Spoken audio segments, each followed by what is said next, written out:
All right. I think we'll get started with the second part. I'm wondering, maybe we should do something special today. Should we do something special?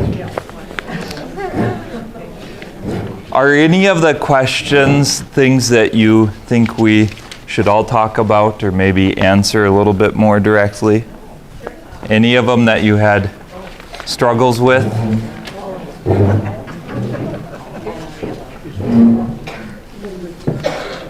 This is your chance. You get to ask Father all the questions. So one of the things to start with is, why do you think Stephen is spending so much time with Moses? Why is Moses one of these central figures?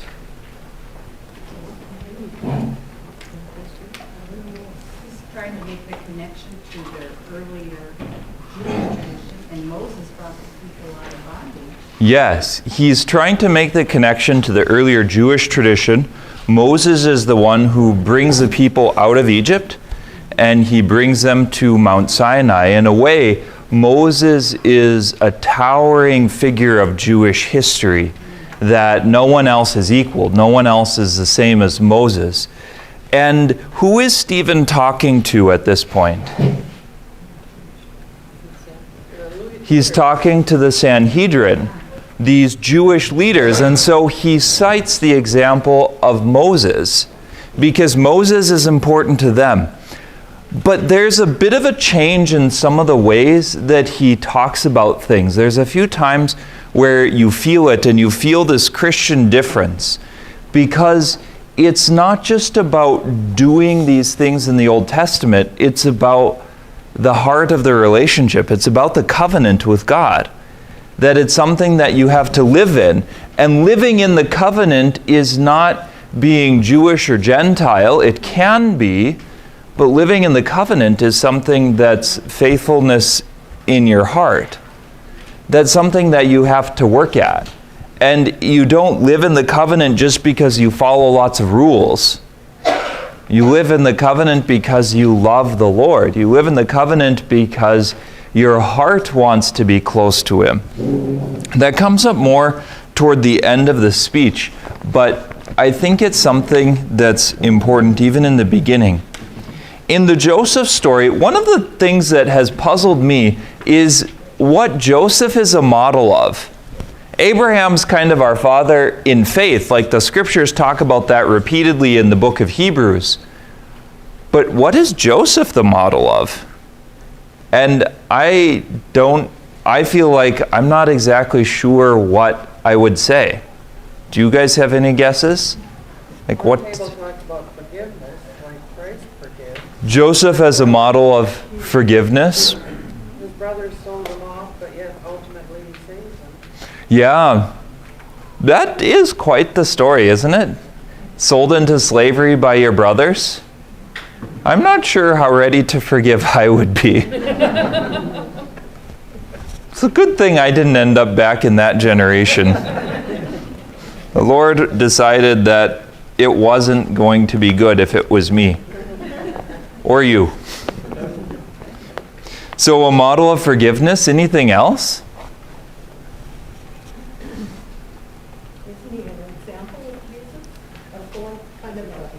Yeah, as an example of Jesus as a forerunner or a type or an image of the Lord, that Jesus is like Joseph.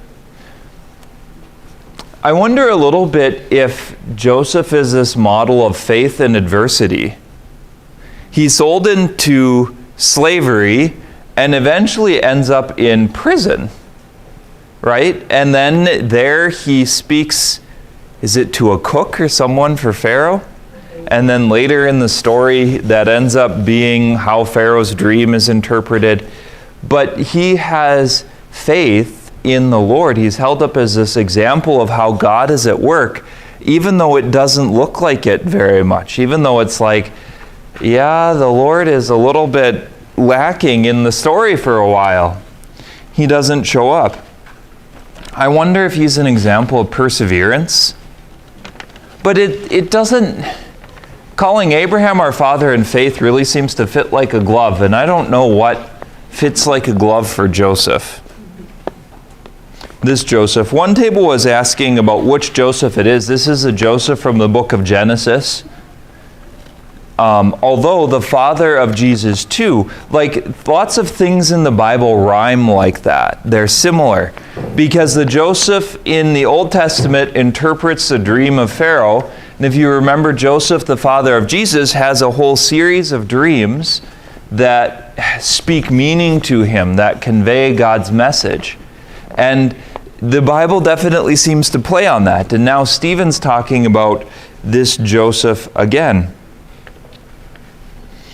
Jealousy, he's sold by his jealous brothers. Jealousy has come up several times in the book of Acts. The jealousy of the Sanhedrin, the jealousy of the Jewish leadership, now the jealousy of Joseph's brothers. That can be a real poisonous thing. Joseph is also an image of resurrection, that in a way he was dead. He was in prison, he was captured, things weren't going well. For all intents and purposes, he was dead to the world, and he is brought out of prison by the Lord and entrusted into a place of royal authority. The speech is going to end with Stephen talking about Jesus sitting at the right hand of God.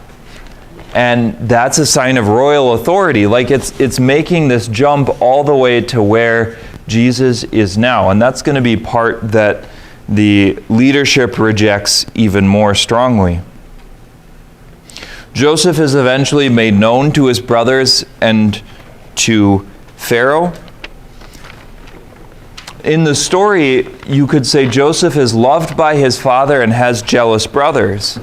Jesus, his story is one of being loved by his father, but if you think of the brothers of Jesus being the Jewish people, they're jealous. There's some discord. There's some fighting that's happening between them.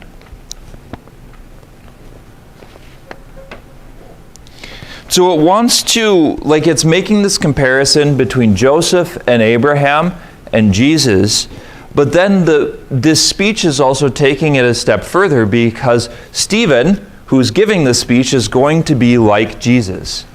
Stephen's life and the way that he teaches and preaches is modeled after the preaching of Jesus. So then it goes on, this is on page 49,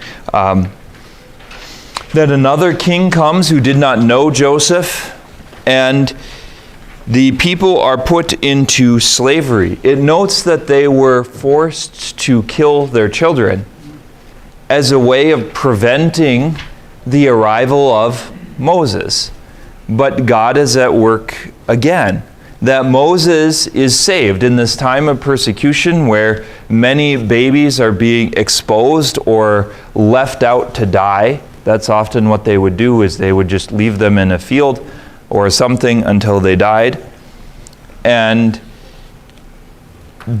this story of Moses is different because his mother bears him in secret and then knows that if she keeps him, he's going to die. So she floats him along in the river to Pharaoh's daughter, and Pharaoh's daughter takes him up and raises him as her own. God's plans are bigger. Again, he's still at work in this story.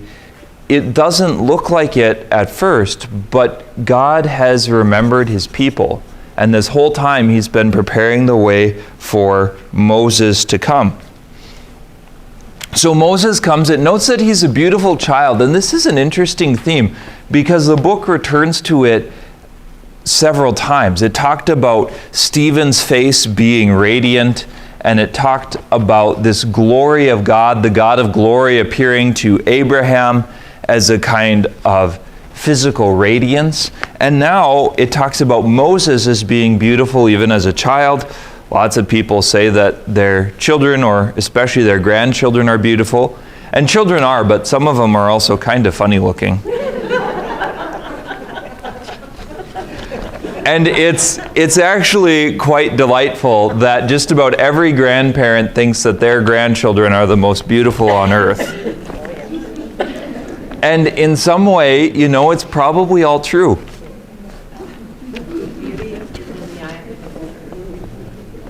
Beauty is somewhat in the eye of the beholder. Parts of it are not quite as much.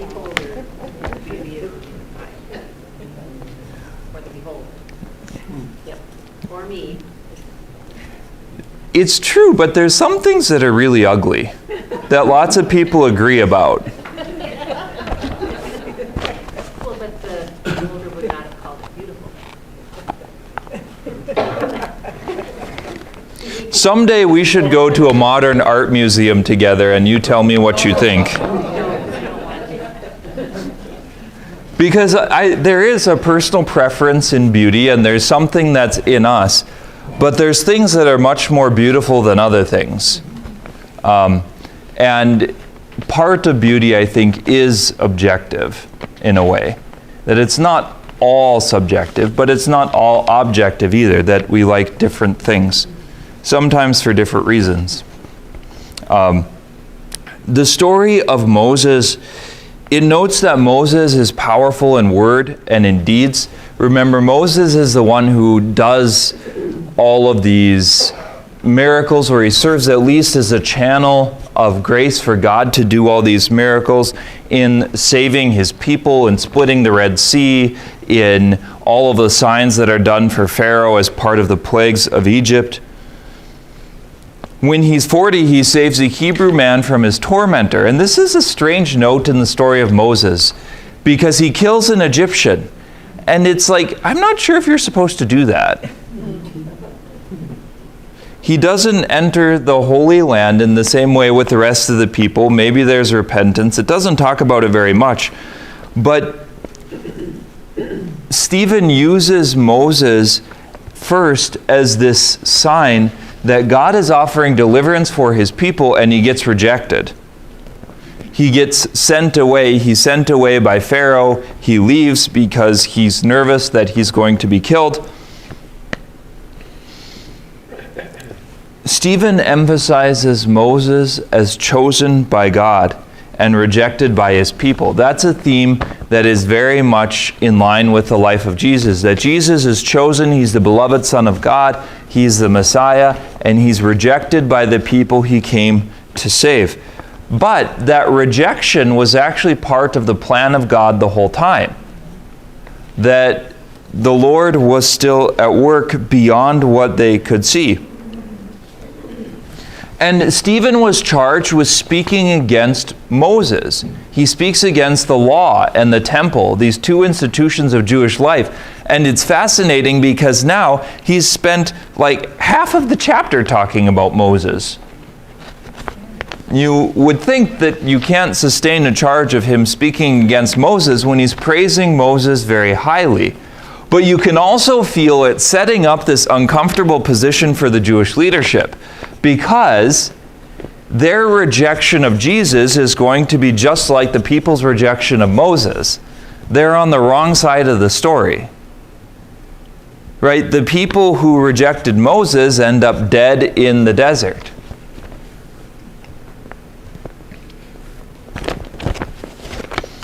So then Moses, he talks about the story of the burning bush. He goes, he sees God burning in this bush on Mount Sinai, and the story notes that an angel of the Lord appeared to him.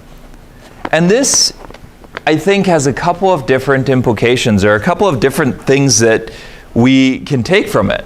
The first one is that it doesn't say that in the book of Exodus. It says the Lord himself appeared to Moses, but now it's saying an angel. And part of it is that God works through his creatures. This is something that he doesn't have to do. God can work directly, that's true. But he chooses to work through other beings. He chooses to use angels as messengers. God himself could have appeared to Mary and said, "You will be the mother of my son Jesus." But he doesn't. That's part of their dignity as creatures. That's part of who they are, is that God chooses to work through them. And that's a beautiful thing. This is why we talk about evangelization and being present to the Lord and opening our hearts, because God wants to use you as a channel of His grace. This is what He does.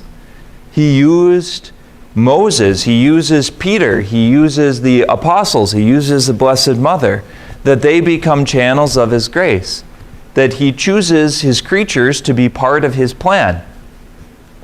You're not just left out. None of us are. But the second thing is that angels are a part of the story in a way that we don't always think of in the modern world. Sometimes I wonder, I think it's going to be fascinating when you die to see how many times you actually met angels.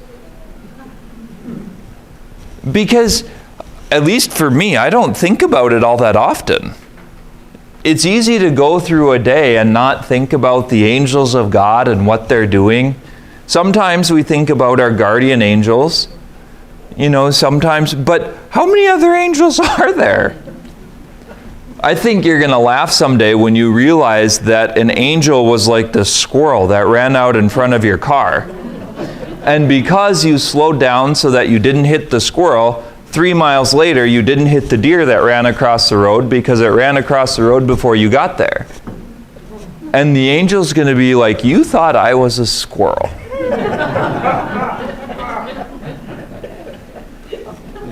But some of that may be very possible. There's all kinds of stories in history of people encountering angels in a way. And I think it's good to try and keep that in our minds. Like, angels are involved in the story, and they're not just like extra, they're intimately involved, and they're everywhere.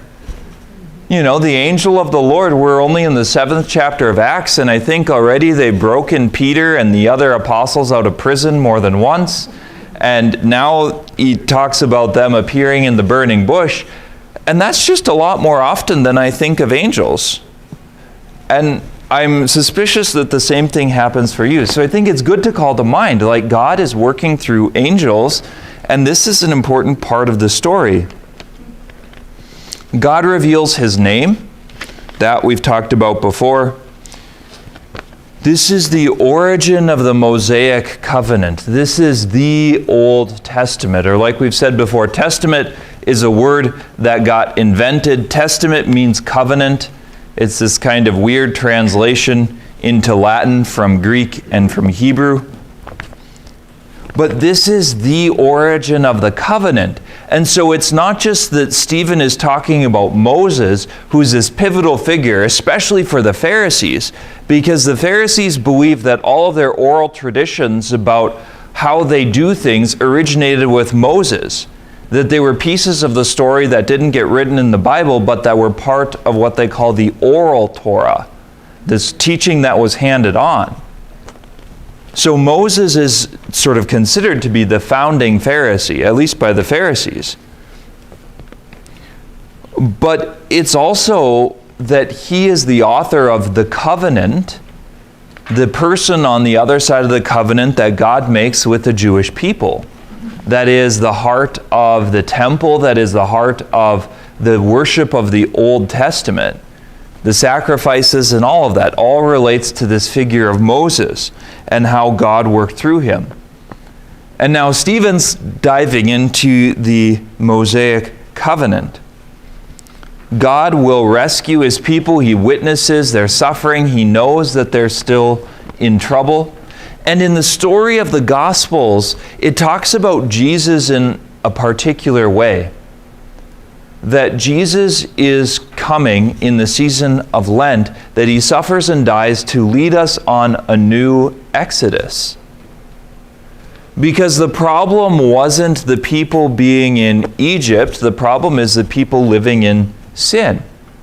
And so this whole time in the biblical story, what it's kind of saying is that the real problem to be solved, the real exodus that's needed, isn't out of Egypt and into the promised land as a physical piece of land. The real exodus that's needed is out of sin and slavery into a place of the covenant, into a place of freedom.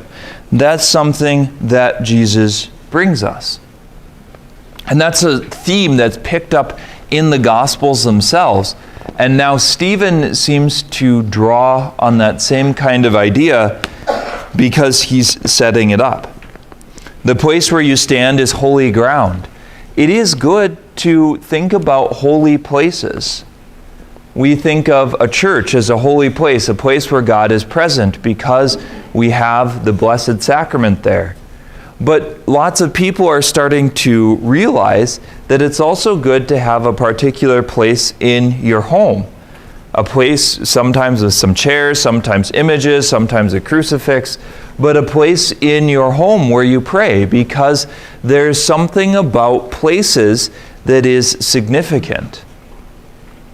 In Judaism, the place where God's holiness is manifest, the place where His presence is available to people where they encounter Him, most of the Jews, I think, at this time would have said is the temple in Jerusalem. I think Stephen's arguing against that a little bit. Jesus argues against it quite a bit, because the place of holiness is the place where you encounter God. And that can be in the temple, that the temple is the house of His Father. He says that, but he also talks about, like in the Sermon on the Mount, when you pray, go into your room and close the door and pray in secret, and your Father who sees in secret will repay you. That another place of the covenant is the human heart. Another place where we're meant to encounter the presence of God is inside of us. And that, I think, is a challenge to the Jews as well, because they're like, temple, temple, temple. The speech is taking place in one of the rooms that's part of the temple. That's where the court of the Sanhedrin was. And there's this sort of thought like, God will save us because we have the temple. God will save us because we have this holy place. And it doesn't quite work out that way. God doesn't save you because you're in physical proximity to a holy place. Salvation is being in spiritual proximity. Salvation is allowing the grace of God to work inside of you. So God will rescue them. He sends Moses. Note that Stephen sort of skips over the piece of Moses complaining that he's not a good speaker and all of that stuff in the Old Testament, and how Aaron ultimately gets involved. Moses protests against the Lord that he can't do it. And the Lord finally says, fine, take your brother Aaron. Have him come too. He's good at talking. So Moses performs the signs and wonders and leads the people out. One thing that's interesting is he doesn't spend time with the covenant at Mount Sinai. Like, he spent all this time with the figure of Moses and Moses leading the people out. But the beating heart of the Old Testament is this covenant that they make, and he doesn't really talk about it. He skips that part. He leads the people for 40 years in the desert. Why are they in the desert for 40 years? In the Old Testament, the book of Numbers, why do they end up wandering around for 40 years? Because they haven't learned their lesson? Because they haven't learned their lesson. What was kind of the event that happens? They make their way to the Holy Land, and then Moses sends out these people to survey the land and talk about it. And what happens?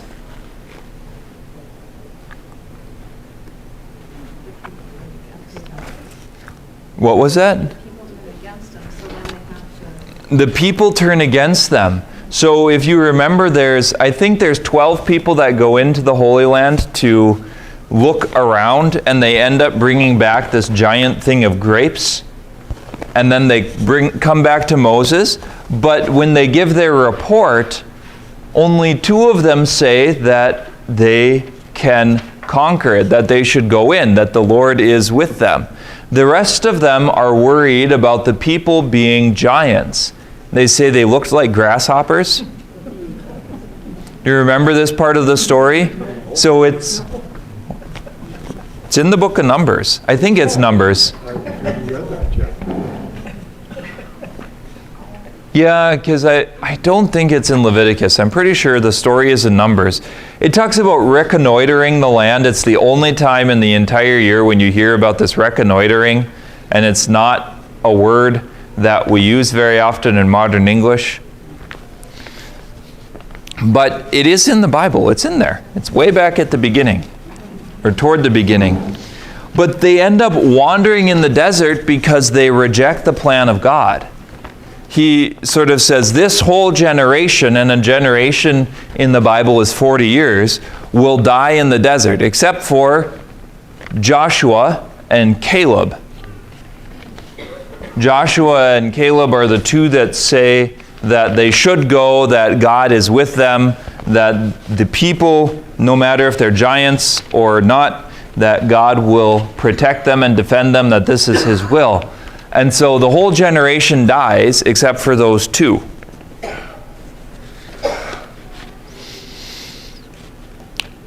Moses leads the people for 40 years and they wander and they reject God. They have several times of rejection on their wanderings where they complain about not having enough water, and so Moses strikes the rock. And then they complain again and God sends the snakes. And then the snakes bite them, and Moses puts the snake on the pole, makes a bronze image of it, and everyone who looks at the image of the snake will not die. The story that Stephen tells ends up with God promising to raise up a prophet like Moses. Now, in Stephen's mind, who's the prophet like Moses? Jesus is the prophet like Moses, exactly. Jesus too does signs and wonders in his life. He is rejected first by his people, and he suffers and dies for their sins. He's rejected again by his people in the preaching of the apostles. That Jesus is working through the apostles. It's the same message, it's the same God, it's the same grace, same signs, same wonders. Now they're rejecting it again. Which is sort of like, if you're thinking about the story, when the people rejected going into the Holy Land when they were supposed to, they all died. Now Stephen's kind of saying, you're rejecting Jesus a second time, so you will all die. They're going to get the picture.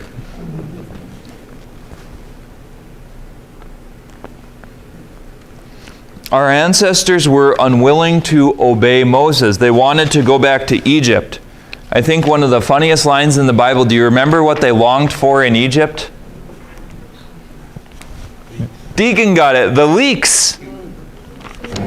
I don't know why those are so great, but they say that. Why did you lead us out into the desert to die? We were better off in Egypt, where we had, I forget, they say a few things, and the leeks. And so then Stephen's going to become a little bit more belligerent, because what he does next is sort of like, uh-oh, the story's taking a turn. Because the people that reject Moses the second time, what do? Turn to idolatry. They turn to idolatry by making the golden calf. You know, so a lot, like, it's like, oh yeah, this is Jewish history. It's really nice. Oh, the people rejected Moses. Oh, they rejected Moses. Oh, the people that rejected Moses made a golden calf. They sinned in idolatry. You know, when you follow the thread of the story, it's like, uh-oh, you just called the Jewish leadership idolatrous for rejecting Jesus twice. Make us gods. They lose trust in the invisible God. They lost patience. God's timing was different than their own. Impatience can be a major issue. We do not know. We do not know where this God is. We do not know who this God is. That is one of the keys in the story of Exodus. Pharaoh does not know God. Pharaoh doesn't recognize who God is. The people are meant to. And so they say, we do not know. They're searching for confidence. Think about this, because this happens all the time. This is something in our lives where the rubber hits the road. They want an answer. They want to know how this is going to work. They want to know the future, how this story ends up. They want to have control. And we end up in this kind of position all the time, where we're praying for something, it feels like the Lord isn't answering us, and we grow impatient, and we just want, it's like, Lord, I just want to know. I just want to know that my kids are going to be okay. I just want to know that they're going to come back to church. I just want to know X. And this is something that Stephen's critiquing the Pharisees for, critiquing the Sanhedrin for. And I think he does it rightly. When Jesus talks about being the way, he's talking about confidence in a person, not confidence in your knowledge. That the Lord will be faithful to his promises, and you don't know when, and you don't know how, but do you trust him? We kind of change the question. Well, God, I trust you to lead me on paths that are safe. God, I trust you that I will arrive at the destination safely. And that's not quite the way that it works. The thing that Jesus talks about is, do you trust in me? Do you trust in my Father? Can you allow that to happen? It's hard to know the paths of God before they happen.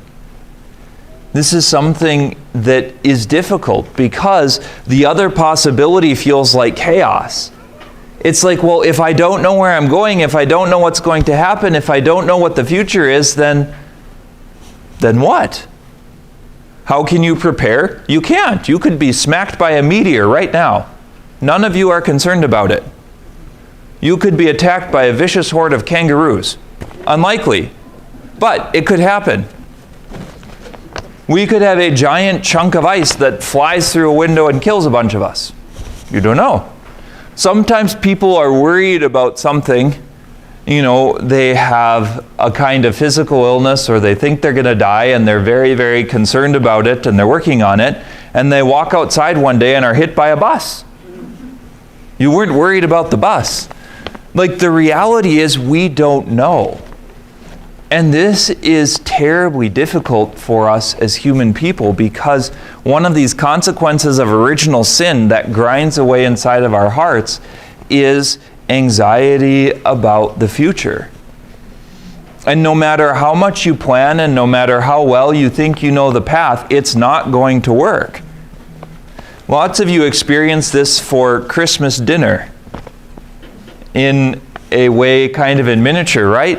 You buy all this food and you make it all, and then Mother Nature throws a blizzard your way, and then another blizzard, and someone who was coming home doesn't get there, and someone who wanted to be there and couldn't now arrives.